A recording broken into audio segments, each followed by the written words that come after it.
All right, guys, get some NBA picks and props for Thursday, May 23rd slate of games. Trey, we both gave out the T-Wolves. We both lost. Did you win your player prop? I did win my player prop. Okay. Let's go with the player props because then we're going to break down the game. Go ahead. Yeah, I went 1-0 on the player props. I gave out Derek Jones Jr. over 3.5 rebounds versus the T-Wolves. He finished with 4. It was a pretty low rebound number. I expected him to smash it. We barely got over. But, hey, cash was a cash. Rudy Gobert over 12.5 rebounds, non-factor. And let's break down the game now because we have two totally different takes after game number one. And I'm going to have you start. How do you think the series is going to go? How do you think both teams play? Yeah, I think this game was, or the series was destined to go 7, maybe 6 even still. But I still have a lot of confidence in the Timberwolves. We saw them pretty much control game 1. I mean, up until the last 5-6 minutes of the game is whenever it got contentious and the tsunami started to go a little bit more in the Mavericks' favor. But I think that we could take a step back and be like, wow, the T-Wolves, they almost won this game with Anthony Edwards playing like doo-doo and Karl Anthony Towns just being a little bit below his average. Any day that you can get Jaden McDaniels to be your leading scorer and almost win a game, you gotta be happy about it. But hey, if the T-Wolves would have won this game, we would have had a lot of different tune bear. Come on. We would not have because the T-Wolves were still minus 26 in the paint, and that's where the Mavs struggle. They dominated this game, and they stuck with the T-Wolves because they only shot like 22% from three or something like that. They were plus 26 in the paint. They made their free throws. They played better defense. Anthony Edwards in the last 6 minutes, he talked all this shit to Kyrie Irving, and then he was a non-factor the last 6 minutes because he was tired. And I thought the announcers let him have it a little bit too much. But I was liking everything they were saying because this guy just didn't want the ball in the last 6 minutes. I think this series is over. I can't believe what I just watched. I thought the T-Wolves were going to dominate. And the Mavericks, I think the Mavericks are going to take this series in 6. I can't believe what I just watched. Maybe the T-Wolves come out and fight. But if the Mavericks shoot 20% from 3 and they win games on the road, it's over. It's a 4-game sweep. If they do that every single game, it's a 4-game sweep. Also shout out Trey, 7-0. I just noticed on the last 7 for you, 7-0 there for the player prop. So good job. All right. Enough talking about that. Let's go on to game number 2 between the Pacers and the Boston Celtics. The Celtics, they're laying 9, which I'll never take them again in game number 2. I'm going to have you start. Yeah, I thought you learned your lesson about that throughout the regular season, but this game, it's going to be pretty fun to watch. Game 1 was absolutely electric, and I believe game 2 will be as well. I'm going back to the well. Give me the Pacers plus 9.5 in this game. I took the Pacers over their team total in game 1, and hell, might as well do it again. Give me the Pacers to score over their team total, and it is set at 107.5. I got at 105.5 in game 1, and they easily smashed it. I expect something similar here in this game. The Pacers, they shot themselves in the foot throughout game 1, and they still somehow almost won that game, still somehow should have won that game. And the Celtics, they took 30 free throws. Pacers, they took 10. The Pacers, they turned the ball over 22 times. Celtics, only 15. The Pacers, they still almost won that game, was up by 5 with like 13 seconds left. I think that those two law of averages are going to be a little bit more even in this game. Pacers are going to shoot a little bit more free throws and not turn the ball over as much. And we already know that the Pacers are going to score a ton of points. The Celtics, they're going to score a ton of points. It comes down to defense.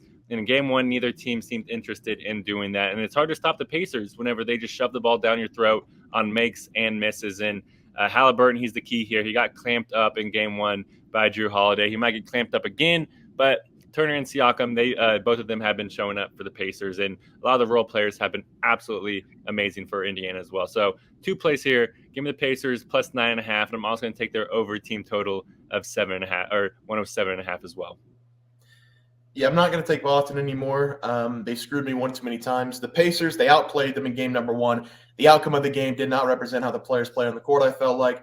I do think here it's going to be extremely hard, though, for the Pacers to bounce back and win this game on the road because they had that game wrapped up. All they had to do was inbound the ball, and they couldn't do it. Then Jaylen Brown hit that ridiculous 3, and it was history from there. But I will take Boston Celtics here to go over their team total of 116.5 points because one thing has been consistent in the entire playoffs. The Pacers, they don't play defense. So I like the over team total here. I don't know if the Pacers can beat Boston. I'd love for them to give them a battle because it feels like the Celtics, they play with their foot a little bit every single series. If the trends continue, we should see the Pacers win this game by double-digit points because in game 2 against Miami, they lost by double digits. In game 2 against the Cavs, they lost by double digits, both those games at home.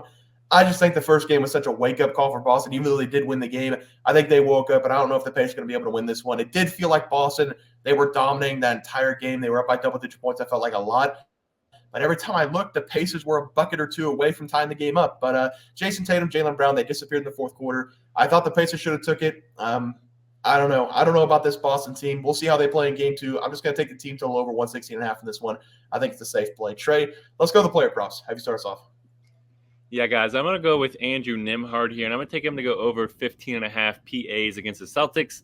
I love this over for Nembhard in this game. You just heard me say that the Pacers are going to cover this game and score over their team total. And with Halliburton being clamped up, I do expect the role players to continue to show up in this game. And Nembhard, he's been lights out in the postseason, so I do expect that to continue here in game two because so far through Nembhard's 14 playoff games, he's averaging 12.9 points and 5 assists per game, which comes out to 17.9 PAs, which is over this number. And I expect him to hit that average again here in this one. Nembhard, he came on kind of mid-late of the season for the Pacers, kind of once Halliburton got injured is whenever he got a lot of playing time. And whenever we see how he played against the Celtics in the last regular season matchup in late January, Nembhard, he finished with 20 RAs as well. So look for him to hit that number. He's been very consistent all season long, especially on the road. Give me Andrew Nembhard to go over 15.5 PAs against the Celtics.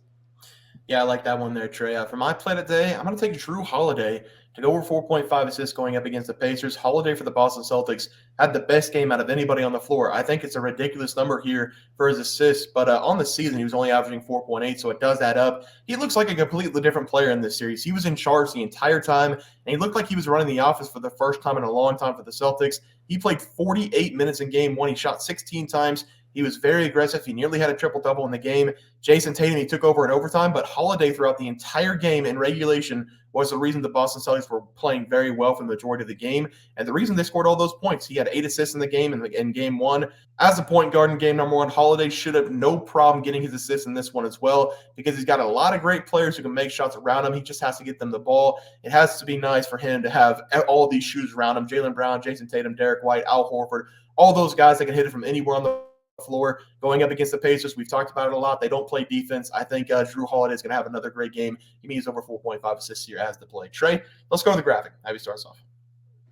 Yeah, guys, I went with the Pacers plus 9.5 versus the Bucks, and I added on their over 107.5 team total as well. I feel like the Pacers are going to be able to keep up and score a lot of points. That's never been a question for them. They've been hitting over this number all postseason long. Also going with Andrew Nembhard, over 15.5 PAs versus Celtics. He's been a great option. He's been doing a 10 and 15 or a 15 a PA game basically consistently throughout this playoffs. Yeah, I'm going to take Boston team total over 116.5. You'll never catch me putting money on Boston spread or money line ever again. And then I'm going to take Jrue Holiday over 4.5 assists. I think that number is extremely low. He should have 6+ easily in this game if he plays just like he did in game one. Over 4.5 assists as the play there. Guys, that's going to do it for the NBA Plays and Props for Thursday, May 23rd slate of games. If you guys enjoyed the content, please sure to drop a like on this video and subscribe down below. See you guys next video, and thanks for watching. Super Bowl. We also have 12,000 subs coming right around the bend. We're at 10,200. We're going to give away 2 tickets to anybody to any game they want. NBA, NFL, college basketball. It doesn't matter. We can wait until the new season for NFL. Any game you want to go, whenever we get to 12K, we're going to have that giveaway coming up as well. Leaderboard. We had multiple questions this morning about how to become a member for the YouTube channel.